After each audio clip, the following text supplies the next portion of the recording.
Tim's baby turned 1 month old, and a celebration was planned. I was invited to Lily's family home. "He's adorable, like an angel," I commented. As I reached out to touch the baby's tiny fist, Lily yelled, "Don't touch the baby, stranger." I was shocked and retracted my hand, protesting. "I'm Tim's mother, his grandmother." "So?" Lily chuckled. "To me, you're a stranger. Once I get your gift, you're useless." "How could you? With your shabby deli, I doubt I'll need your help anymore. So, let's cut ties after today. Don't ever show that gloomy face again. We don't want poverty rubbing off on our family." I was stunned, but quickly responded with a smile. "All right."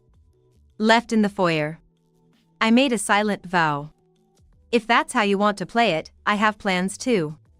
You'll regret this later. I'm Rachel, a 55-year-old housewife. After my husband passed away when my son, Tim, started elementary school, I resolved to work harder to support his education. Quitting my part-time job, I used the money my husband left to start a small deli. Thanks to my relentless work, the deli gradually took off, and I could afford to send Tim to college. When Tim was young, I was too busy to enjoy leisure activities like other families. We hardly had the luxury of visiting amusement parks or spending weekends in the park. Sometimes I felt like a failure for not spending enough time with him, but Tim grew up to be considerate, which was a relief. After landing a job at a major corporation, Tim moved out to live on his own. Still, he lived nearby in the city, so he'd visit with a smile on his face during long weekends. When he got comfortable with his job, he called to introduce someone special. However, when he brought home the lady, I felt a mix of happiness and anxiety. She was the daughter of the locally famous company.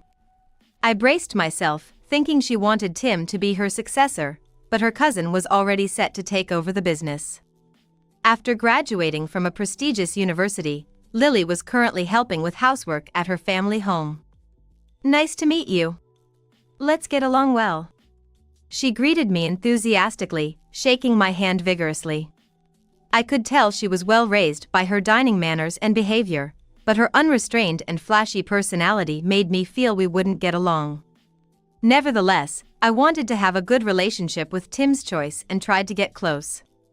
My efforts were soon disregarded after their marriage. Lily was talkative and bright, but her conversations were mostly gossip about neighbors, celebrity news, and bad-mouthing acquaintances.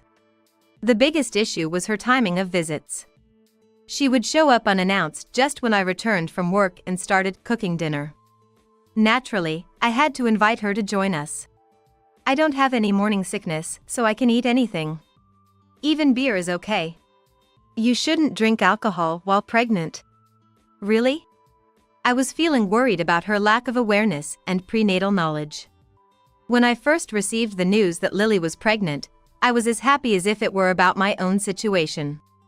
However, it seems that Lily lacks the awareness and understanding appropriate for a pregnant woman, with little to no preparatory knowledge on the matter.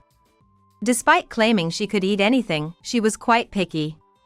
She disliked fish for its smell and only accepted certain brands of meat. For dessert, she demanded fruits like grapes or melon from specific farmers. Moreover, after finishing dinner, she'd give me a rating. 65 points. Not too impressive, 93 points, could use more spice, 100 points today. Amazing, you passed. Congratulations. With a broad smile, she'd give her verdict, and I'd force a smile in response. Lily, why do you always rate the meals? I asked once. With a beaming smile, she replied, I'm making you my practice subject. If you can't satisfy a daughter-in-law, your deli might go under. I've been running it for 20 years in a prime location near the station. I replied sarcastically, but it didn't seem to register. Businesses can fail in an instant. I don't want to take care of an unemployed mother-in-law. So, you better keep it up. Though I was only 55, she treated me like an elderly person. While she didn't seem to mean harm, her condescending remarks were irritating. With such exchanges 4 to 5 times a week, I was worn out. Moreover, using her pregnancy as an excuse, she wouldn't even clear the dishes after eating and would just lounge on the couch with her phone. When I tried to relax with a canned drink and TV, she'd complain. "How terrible of you, drinking in front of me. Is this some kind of harassment? Please go to your room. I just want to enjoy a drink while watching a TV drama. You can watch it on your phone. Really, you're so inconsiderate. I wanted to watch it on a big screen, not a tiny one. Why do I have to put up with such treatment from my daughter-in-law?" When my irritation reached its peak, Lily would pack up Tim's dinner in containers and leave with a smile. Exhausted, I'd take a shower early and rest in bed. Out of curiosity, I once asked what they did for weekend dinners. She nonchalantly replied they got by with delivery or ready-made food. I'm not good at housework. But I want Tim to eat delicious meals. It would be great if you could cook for us on weekends too. I ignored her audacious request. It's nice that you visit, Lily, but I'm tired from work too. Maybe we could limit it to once a week? When I couldn't take it anymore and called Tim to complain, this was his response. Lily is having terrible morning sickness and can't do anything around the house. I'm swamped with overtime work, and I can only help out with household chores on weekends. She's mostly lying down at your place, right? What? I feel relieved knowing you're looking after Lily. She must be anxious about her first pregnancy, so I hope you can overlook any rudeness. Okay, I understand. It seems Lily is playing the role of a frail pregnant woman in front of Tim. I strongly wished I could show him how she lounges on the sofa, watching videos and laughing heartily. But if I did that, kind-hearted Tim would be disappointed and feel sorry for me. Lily knows I won't do such a thing, and that's why she's taking advantage of me. This aspect of her is particularly irritating. Although I find Lily challenging, I am excited about the arrival of my grandchild and want to maintain a good relationship with Tim, just like before. Therefore, I decided not to interfere too much and to warmly watch over my son and his wife. Instead, I accompanied Lily to buy baby supplies, prenatal checkups, dedicating myself to carrying her bags. As a grandmother, I was eager to help in any way I could. However, Lily's behavior became increasingly arrogant day by day. Recently, she even started ordering large furniture online right in front of me. What do you think of this? But it's expensive. Shall I buy it for you? That was my mistake. Afterwards, she began to demand expensive baby items one after another. Imported goods are more stylish, right? It would be so amazing to have a matching set. Lily, why don't you consider renting items that will only be used for a short time? There are also affordable and sturdy domestic brands. I inadvertently blurted out, to which Lily glared at me. Don't you want to give your grandchild the best? There's no end if you always look at the most expensive options. Basically, you just don't want to spend money, right? Ugh, how annoying.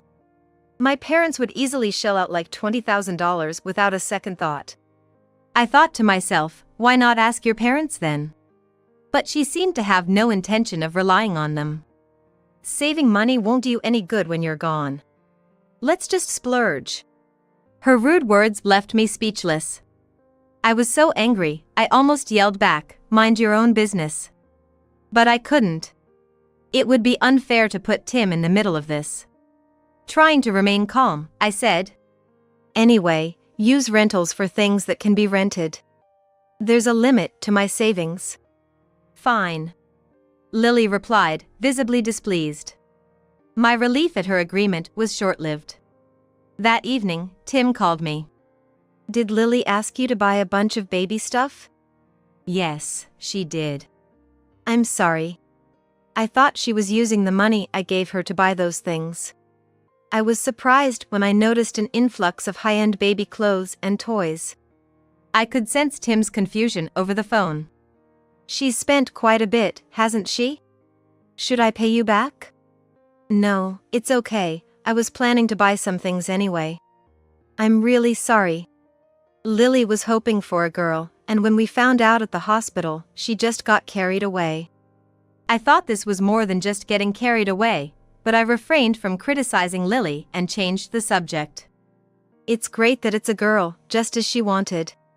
She's just lost perspective on money because she's from a wealthy family. I'll talk to her about not burdening you anymore. Thanks, I appreciate it. After hanging up, I sighed deeply. I understand the desire to gather a lot of cute baby items. But a little restraint is common sense. Thankfully, after Tim spoke to her, Lily stopped asking for expensive baby items. I wished she wouldn't come around anymore, but she continued to visit as if nothing happened. Recently, she seems to have shifted her strategy to asking for smaller amounts of money. You see, I can't work because I'm pregnant and don't have money. But I need to look good, or Tim might lose interest in me. It's okay for someone older like you, but I'm young and want to be loved. Of course, I had no intention of giving her a penny. Why don't you ask Tim for more allowance? I'm sure he'll listen to you. I can't do that. It would be like accusing him of not earning enough. Lily retorted while munching on snacks. Being a manager at a big company at 30, he's earning more than his peers, I think. But my dad earns more. I almost blurted out, then ask your dad for money. But I swallowed those words in desperation. Lily always carries high-brand bags and wears well-tailored maternity clothes. She must be getting plenty of pocket money, yet her wanting more seems too selfish. I don't mean to say that a pregnant woman shouldn't dress up or that a housewife should be frugal. But asking your mother-in-law for money is surely wrong. I felt frustrated, but seeing Lily's heavily pregnant belly, I calmed my anger. I'm about to become a grandmother soon. Which feels quite ticklish. I am thankful to Lily for that.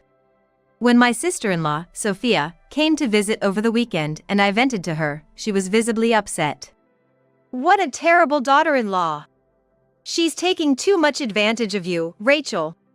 Tim should really speak up. You think so? I replied with a smile. But I think once the baby is born, her disrespectful attitude towards me will improve.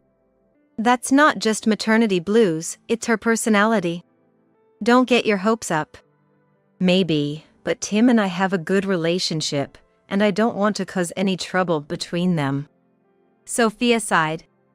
Don't put up with too much. I'm always here to listen to your complaints, if you need. Thanks, Sophia. I smiled at her. For now, I'll just pray for my grandchild's safe arrival. Soon, Lily gave birth safely.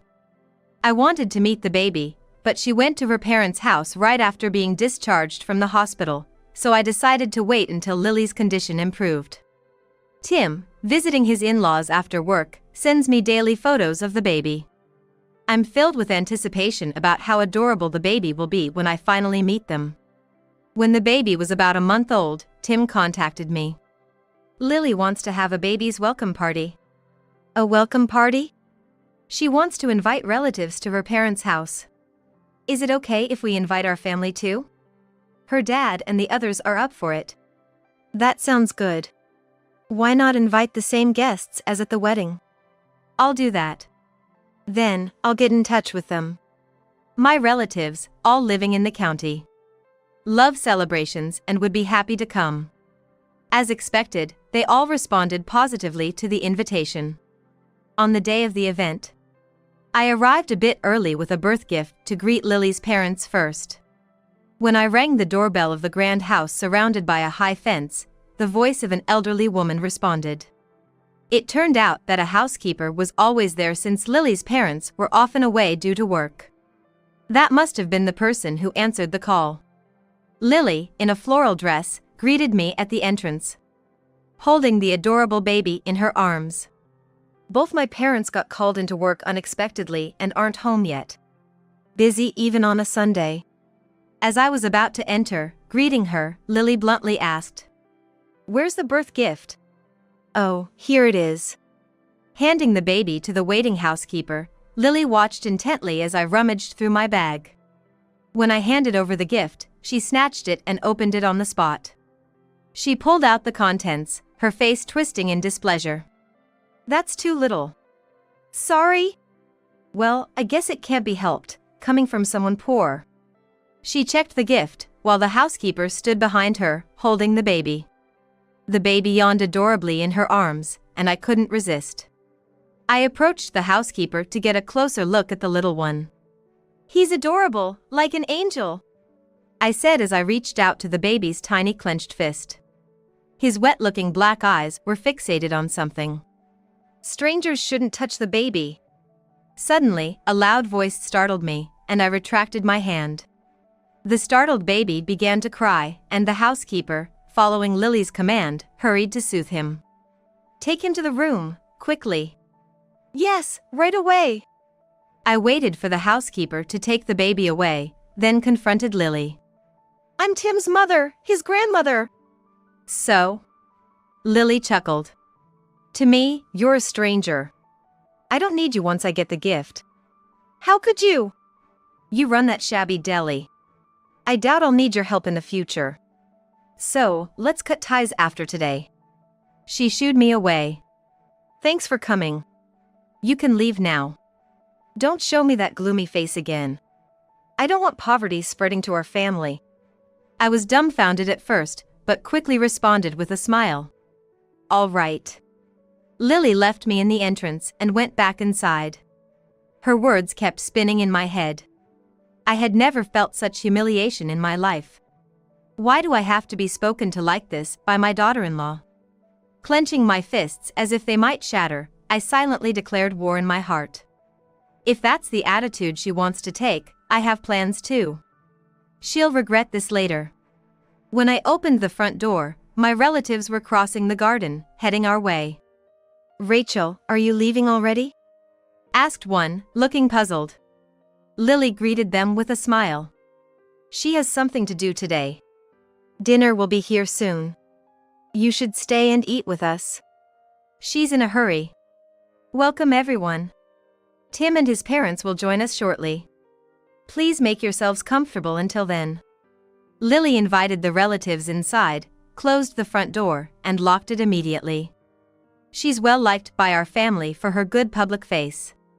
During my husband's memorial service at the deli, she introduced herself to the older men, quickly rising in their esteem with her beauty, wealth, and affable personality.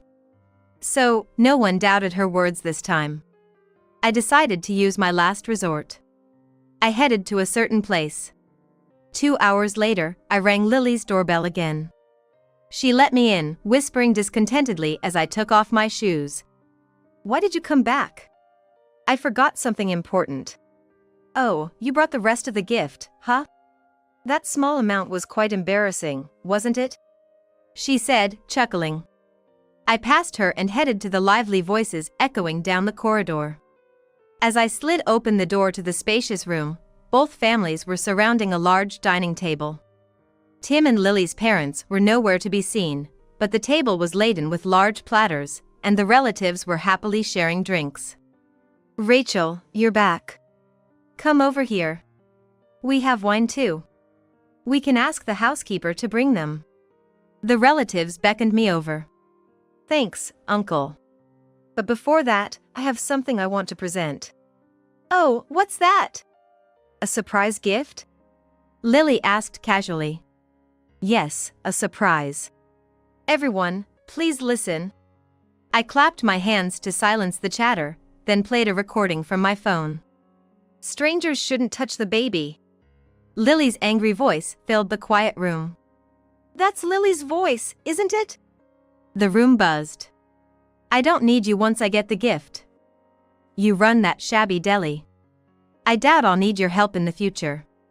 So, let's cut ties after today.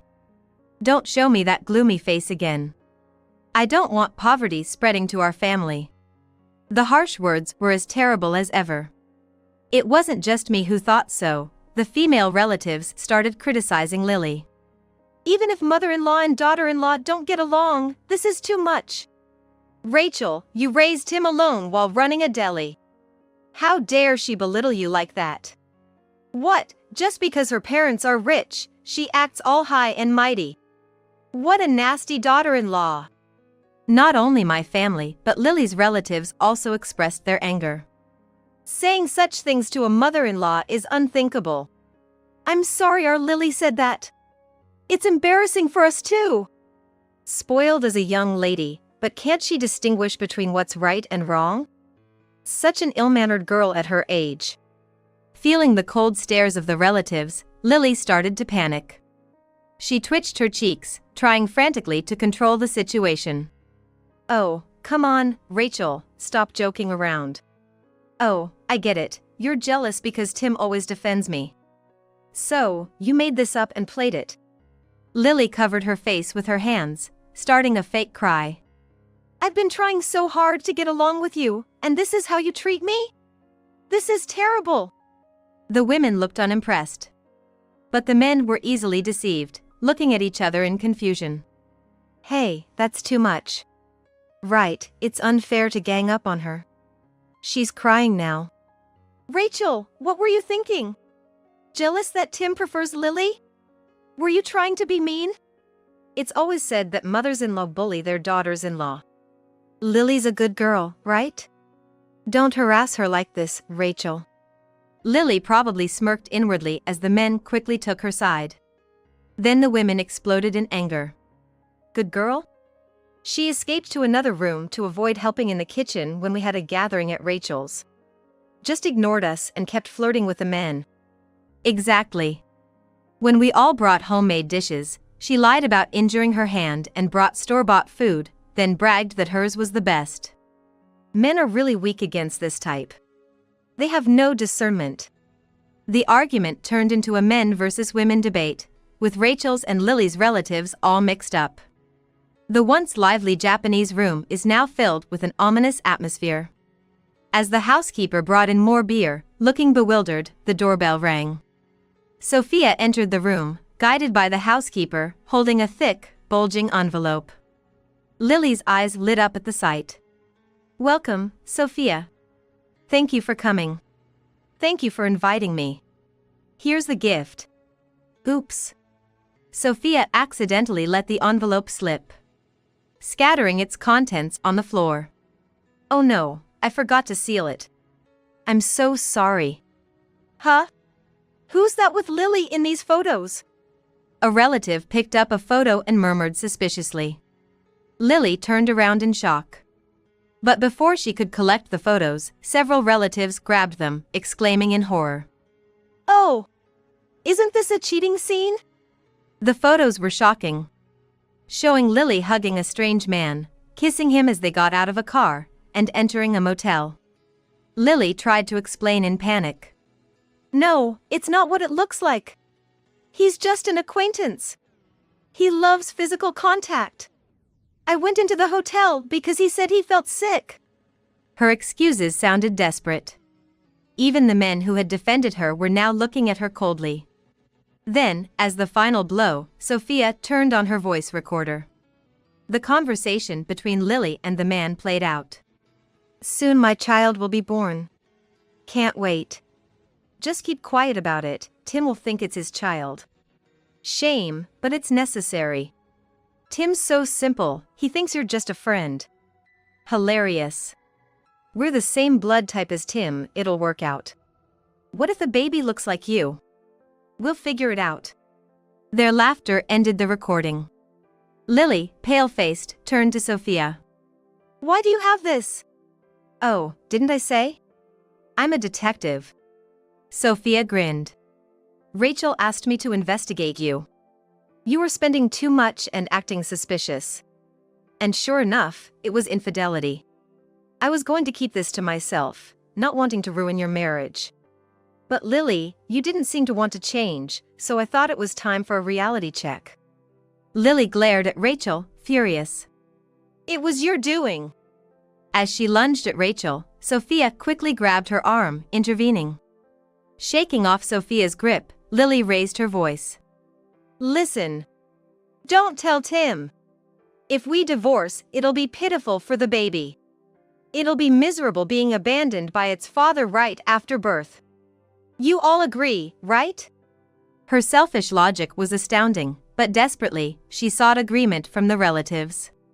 Tim loves children. If he doesn't know, he'll love this baby. So everyone, keep this a secret, please. A low voice rumbled from the depths of the room, freezing everyone in place, including Lily and me. We all turned toward the sound to see Tim standing in the doorway. Judging by Sophia's expression, it seemed he had sneaked in with her and had been eavesdropping in the hallway. "Tim!" Lily stammered as he approached her. His face was filled with contempt and anger. "Before you got pregnant, Lily, the four of us used to go out for drinks, including that other woman's husband. I never thought you two would meet alone after that. You were both mocking me, weren't you?" "Please, I'm sorry. Don't say we're getting divorced, okay?" Lily begged with a pleading look, but Tim yelled at her. "Of course we're getting divorced. It's not just about me. You insulted my mother too. I can't forgive that." After a tense stare down, Lily finally gave in. "Fine, we'll divorce. But I'm keeping custody of the child. I've always wanted a baby." She stated this defiantly, as if she had done nothing wrong. Everyone watched the exchange between Lily and Tim with bated breath. Lily then spoke dreamily, hands clasped. "The baby will look like me and be incredibly beautiful. I'll dress her in stylish clothes and take her everywhere. Young and beautiful me with my adorable daughter will be like celebrity mother and daughter. She'll definitely be a model or actress one day. I'm so glad I had a daughter." Hey, a child isn't an accessory. Are you raising her just to show off? That's sad for the child. Single motherhood is tough, you know. Can you really handle working and raising a child? I interjected, to which Lily laughed shrilly. Who do you think I am? I'm the daughter of the company. Unlike your deli, I have plenty of money.